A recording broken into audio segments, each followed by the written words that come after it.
Stephen Wilson Jr. in the KX Country Clubhouse. Man, we're so pumped to have you thank you, here in Canada. What is there a thing that you have to have when you come up to? You've been up to Canada a few times. Yeah, a couple times. Is there something that you gotta have that you look forward to when you come up here?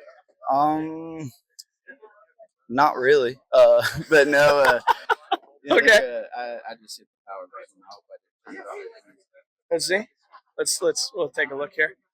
No, I think you're good. There we go. All right, I'm a bull in a china shop. We're good. Actually, I used to be a scientist in my former life. I used to work for Mars, the food company, and I was a food scientist. Not the planet. Not the planet. Okay. Hopefully one day. Right. But yeah, I worked for the company, and I used to come up to Toronto a good bit. There was a lab up here I used to work in a lot, and Craig came up here 2 times a month. And I used to go down in Toronto to the Polish district and eat Polish food. So that's, if I have time in Toronto, I go down to the Polish district and eat Polish food. Because, that's okay. I found out about it through some colleagues, and one of them is from Poland, and he said, "Let me take you down and show you what's up." And he did, and it's a little insider. I love that you come to Canada for Polish food. Well, where else are you gonna find it? Where are you gonna find it? I don't know. But we're pumped to have you back up here. Is there something that you have to have for a festival weekend? Or does Stephen Wilson Jr. have to have in his bag for a festival weekend? Camo pants. Got to have the camo pants. Yeah, I can't have anybody seeing me from the waist down. It's dangerous. Okay, So all right. I didn't even know you had legs. Floating torso. That way.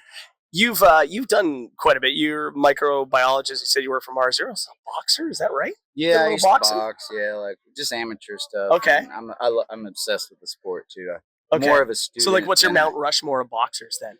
Who'd you put up there? George Foreman and Muhammad Ali are definitely at the top, the greatest of all time. Stephen Wilson Jr. No, nowhere even close. I'm like in a hole at sea level. Yeah, even further down. Yeah, Foreman is one of the greatest. Just he won the, and a lot of it's in and out of the ring. I assess fighters based on the candor in and out of the ring, and he came back and won.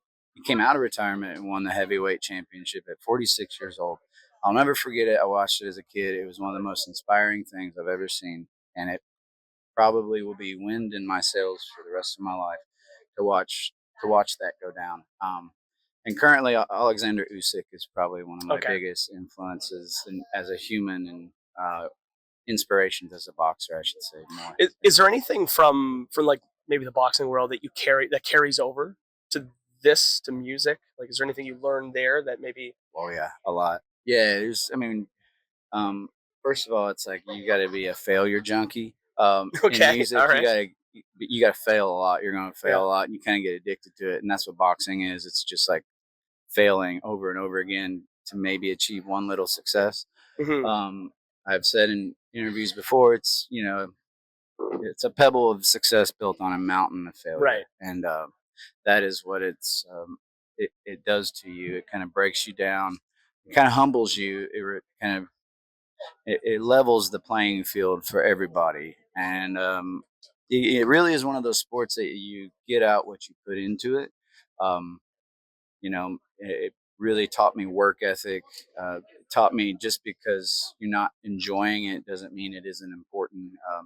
It taught me how to take pain and and really just kind of deal with failure and loss and like, because the music business is very much a one-on you against the world kind of sport. It's not a team sport in a lot of ways, especially in the beginning. The early rounds of this fight are really crucial.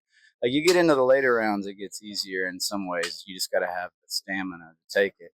But them early rounds kind of really set the pace for your career, and it takes a lot of training to kind of get through those storms. What round would you say you're in right now? Maybe minute 2 of round 1. Okay, all right. I'd say it's a lot more success than failure for you lately. Like, how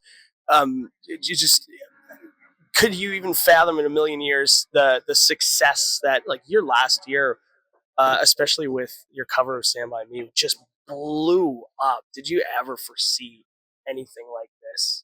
No, yeah, this my dreams outdreamt me a long time ago, and none of this was supposed to happen.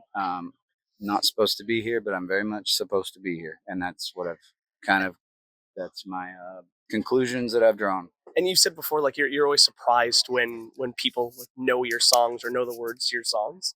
Yeah. Are you still surprised when you go to shows like, and how do you guys singing know songs? This? How do you guys know this music? Where did you find it? Tell me. Death Cab for Country. Yeah, you call it? I like puns. It's like farm emo. Yeah, kind of. You ever hear that farm emo? I've heard of farm emo. Okay. Yeah. Or dirt emo. Dirt emo. Yeah. Rustin Kelly. Yes, sir. But yeah. Yeah, I like puns, and that one is actually not just a pun, but it's actually somewhat informative, pun-formative. And so it's how you turn a pun built with information. Turn a conversation about puns into a pun. Thank you. That's punception right there. You're welcome. We're so excited to Punishment. see you. We're so excited to see you today here in the KX Country Clubhouse. Stephen Wilson Jr. Thanks so much for doing this, Mal. Thank you, Brian. Appreciate y'all.